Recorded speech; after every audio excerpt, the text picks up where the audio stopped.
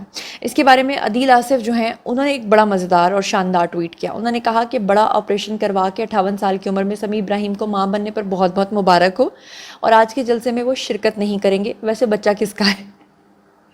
یہ ایک تانا تھا، ایک مذاق تھا کہ یہ لوگ دوسروں کو جو ان کے پی ٹی آئی کے فالوورز ہیں ان کو تو احتجاج کے لیے بلاتے رہتے ہیں، لیکن خود اینڈ ٹائم پہ ان کے بہت سارے لوگ اپنے نمبرز آف کر کے غائب ہو گئے تھے، کیونکہ ان کو پتہ تھا کہ اگر ہم وہاں پر پہنچے تو ہمارے ساتھ کیا حشر نشر ہوگا، اور خود یہ گرفتاری دینے کے لیے تیار بھی نہیں تھے۔ حالانکہ یوتھیوں کا جو مرشد ہے اس نے جیل کے اندر سے یہ پیغام تھوڑے دن پہلے کہا تھا صحافیوں کو کہ جتنے بھی لوگ ہیں وہ باہر نکلیں اور گرفتاری دیں، لیکن ان کے اندر وہ حوصلہ نہیں ہے۔ پھر انہوں نے جلسوں کے بارے میں جو غلط ویڈیوز شیئر کی اس میں انہوں نے بیک گراؤنڈ بھی نہیں دیکھا۔